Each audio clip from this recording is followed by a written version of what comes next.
Everybody, welcome back to Kids Network Studios. I'm Miku, aka 1028, and my first video of this got,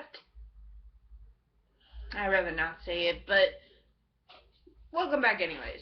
Today's video, my 39th video on May Day, how weird is that, is on Crash Twinsanity, the 5th game in the series, and takes place 3 years after the Wrath of Cortex. Now, Cortex and Uka Uka are frozen in this iceberg in the Antarctic seas. And eventually, I guess Cortex was melted out of it and came up with this plan to abduct Coco, lead Crash to the bay, and then kill him with Mega Bandicoot, which is a robot-looking version of Crash. Unfortunately, though, the plan doesn't go as planned, and after the two of them get out of the tunnels together, they meet an interesting duo, the Evil Twins. Now, like what the commercial said, they're working together, but they don't have to like it. This is pretty much the reason why. The Evil Twins do not like Cortex at all, and we don't know why. So Cortex is reluctant and looks to Crash for help, who reluctantly decides to help. Yeah, it's not going to be pretty. Though the game was short, and a lot of things were cut due to developer time. Hey, get out of my face. This game was really awesome. For the first time ever, instead of playing just as Crash, you could play as Cortex and as Nina. How cool is that? The only downside of Cortex is he can't spin. Like, legitimately, his plasma gun is how he attacks. Yeah, and you're like, you can't spin? You stupid non-spinning Cortex, I hate you! Which is why you're relieved when you play as Nina or as Crash, and you're like, yes, finally a spin. This is what happens when you don't have superpowered evil geniuses trying to take over the world. Hey, I resent that. Anyways, the storyline was amazing. I mean, I never would have thought of those kind of twists and turns in the game. I'm trying not to go over it because I don't want to spoil you guys too much. But all in all, Crash saves the day with Cortex and Nina, and you would think Cortex would be so happy that he turns good. No, it doesn't happen. He's still evil. Thank goodness, too. I don't think we can handle a good Cortex. Or can we? Well, if you know what I'm talking about, I'm actually talking about the concept gallery in the game that you can unlock after getting all the gems. And one of the cutscenes was actually where they encounter a good Cortex in the 10th dimension. I know I wasn't supposed to give away spoilers, but yeah, that would have been kind of cool to see good Cortex, in all honesty. There was also a few levels that were also cut out, like a Gone a Bit Coco, which would have happened right after High Sea Hijinks, and Cortex would be transported into Coco's brain. Yeah, how weird is that? I personally would have liked to see that game. And also, Coco was supposed to be in this game, like, playable.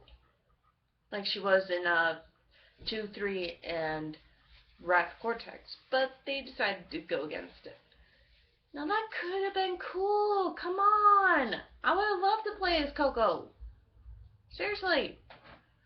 All right. Now each level had 6 gems and 1 crystal that you had to find. Depending on how you work things, you could find them easily, but if you did, you would wind up getting killed often trying to get the stupid gems. Sorry. Anyway, let's read off what we got here. I'm going to skip over that because I don't want to spoil you guys too much. The gameplay in Crash Twinsanity is different to previous games in the series. For the start, there are overworlds, such as Insanity Island, but it contains levels like Jungle Bungle, rather than warp rooms. In the game, it has a much more free roam level. That means there's also not a load save screen. Instead, the game is automatically saved by activating a world crate. Not all has changed though. Crates, crystals, and gems are still present. The crystals don't have much importance to the plot other than to power Cortex's Psychotron. Gems are no longer earned by breaking crates. Instead, like I already said, they have to be found. And sometimes they can be really easy or really challenging. So crates don't really serve a purpose anymore, except for giving you Wampa fruit and lives. Crash's gameplay is the same as before. He can do his trademark spin and his double jump and body slam. And as always, he has Aku Aku with him. And as we all know, Aku Aku can give Crash invincibility when there's 3 of them. However, in this game, it doesn't last long. And I was a little disappointed that the invincibility did not last long. I'm like, are you kidding me? Come on, this could be a little bit longer here, people. Also, not in this game were the relics. And I have to say, I was relieved. One of the reasons why I love Twinsanity so much was there was no need for relics. But in the demo, they had relics. I'm like, wait, what? Why would you need relics? We don't even know why we're collecting gems, except to unlock the collectibles at the end, but that was a different story. Anyways, also gameplay-wise, I already talked about Cortex. There was also a Humilus Gate in Slip Slide Ice Capades and in Rock Slide Rumble, where Crash is on top of Cortex like a snowboard or skateboard, and they're riding down the hill, and that was pretty cool. There was also a roller brawl where Crash and Cortex are a ball of fight the flying fist and such, and it's like funny. It's funny. And if you like stop for a minute, you can see Crash and Cortex abusing each other, and you're just like, oh, that's funny. And there was even one part where Cortex got stuck with in a pipe.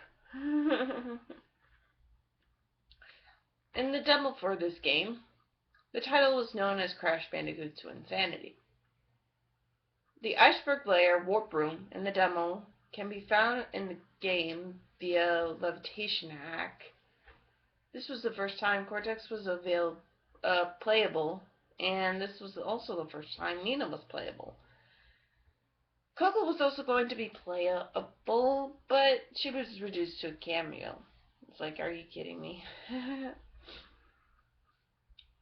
Most of the music has been mixed with voices, and Trophy looks a bit bulky with his bigger arms and legs. And if you touch Coco while she's paralyzed, you will take damage.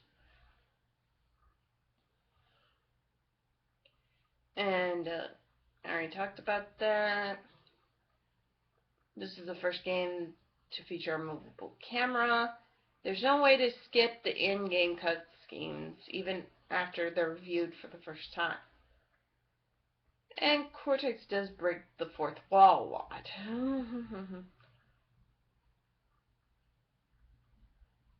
And I think that's where we're going to end it. Like, there's nothing else I want to talk about, except for the rating. So, being fair to Crash Twinsanity, since it is my favorite game of all time in the Crash Bandicoot series besides the racing games, I give Crash Twinsanity a fair 8.5 out of 10. Mainly due to the bugs, the short development time, yada yada yada. But all in all, in my book, 10 out of 10. But I'm being fair, so 8.5 it is. Next time on my channel, we're going to go over Crash Tag Team Racing. One of the last racing games I ever played. Till then, I'll see you guys next time. See ya. Don't want to bite you.